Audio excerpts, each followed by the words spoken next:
Jags fans, what up, what up, what up? It's your boy Ruben. Gonna talk Jags. We got the Thursday night game against the Dolphins tonight. We did take an L against the Titans last week. I didn't really touch on that.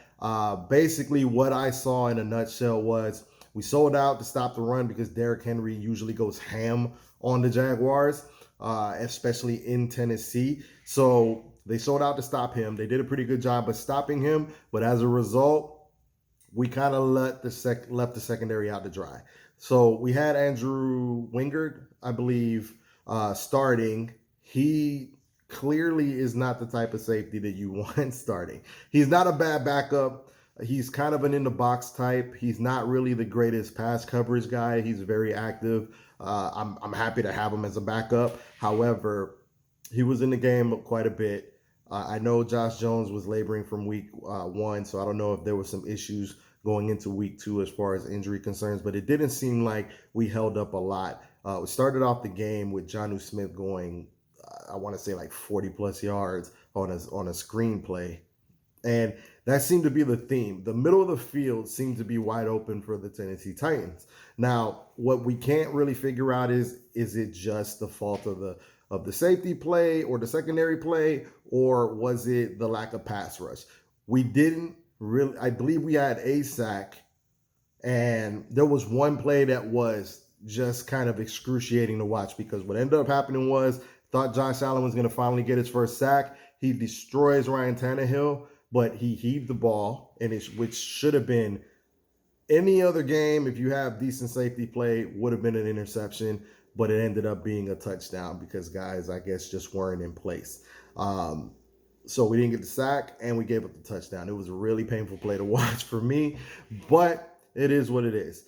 It does look like Josh Allen is starting to ramp up his production in terms of getting to the quarterback. He doesn't have a sack yet, but the pressures are starting to get there, and that's kind of to be expected because now he's the marquee guy. There's no Yannick Ngakoue on the other side. There's no Calais Campbell to help push the pocket from the inside. So teams are going to be able to key on him more. What we need to do to step up his game and to help him out is guys like Taven Bryan really got to push the pocket from the inside. Guys like K'Lavon Chaisson need to be more consistent. Now, K'Lavon, I'm feeling pretty optimistic about him. However, we just need to see more consistency. But he's a rookie. It's a lot to ask of him. He did. I believe he got his first sack of the season this past week, and this was coming on the heels of getting an interception the week before. So I'm liking what I'm seeing from just being around the ball, making plays. Like he's popping off the screen. So we have a bright future with Josh Allen and K'Lavon Chaisson. Great news there. The secondary is really concerning. Trey Herndon is not having a good start to the season. We allowed 30 points, and a lot of it was because we can't seem to get off the field on third down. We allow way too many third and shorts or third and manageable. And the one time I recall that we got them in third and long, which were very far and few between, I believe we jumped off sides or had an encroachment and gave up yards. So the penalties, the mental errors, the not getting them enough in third and longs, combined with we're just not getting home. It's all bad on defense right now. Now it's to be expected with a young team. It can turn around. They're gonna grow very young, like I said, but it is a concern. On the flip side, we've completely, literally changed gears as a team. So now, instead of being a defensive team that we just wished we had enough offense to seal the deal, now it looks to me we've become an offensive team that we have a bend but don't break defense that we just need to make a play here and there. If we can keep the game close, we finally have a quarterback that we feel comfortable that can seal the deal, that's efficient, that if we can just get the other team's offense to make a mistake, we can capitalize on that offensively. And that's a big plus. I'm really starting to like what I'm seeing from Gardner Minshew. As I've stated before, I've been a fan of his. He just has physical limitations like we saw. We had an opportunity to drive down the field to win the game.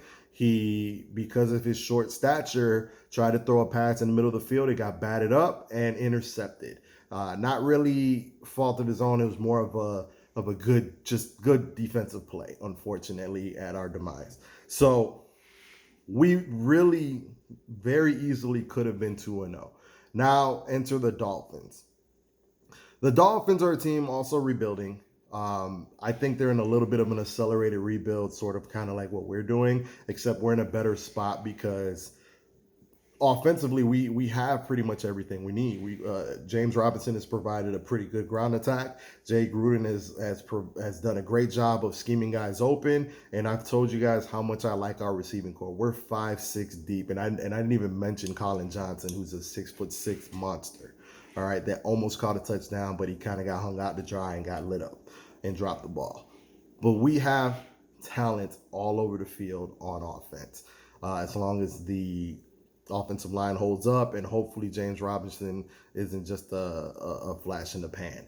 So all we need is the defense to hold up. Now, going into this game with the Dolphins, the concern is I'm actually expecting a Jags win.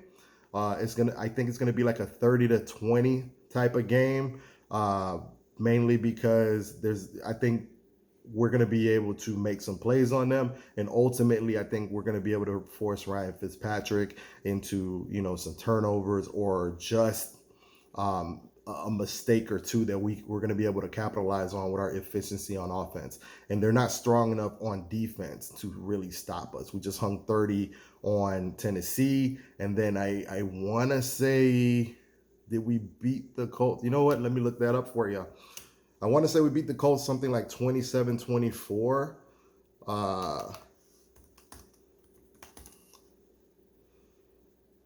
27-20, excuse me.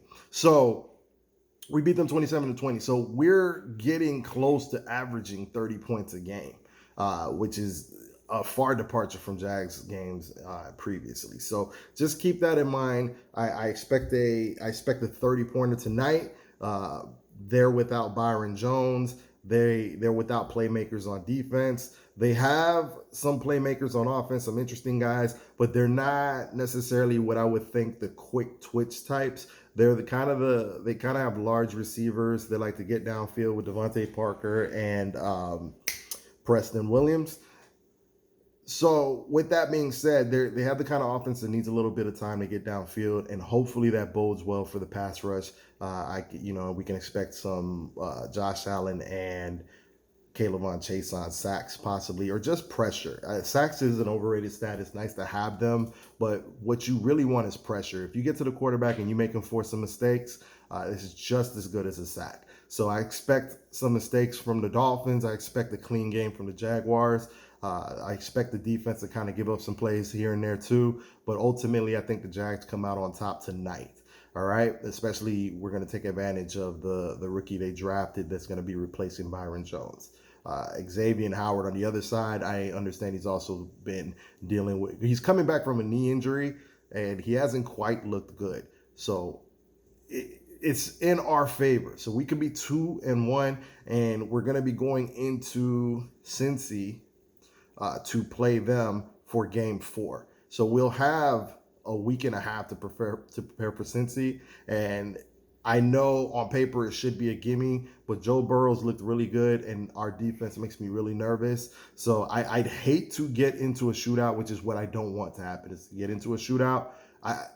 Long story short, I'm just saying don't sleep on Cincinnati, and that's my concern, is that they might go into Cincinnati thinking we got this and not prepare like they need to prepare. So hopefully Doug Marrone keeps their head on a swivel. They got a week and a half to go ahead and get things together.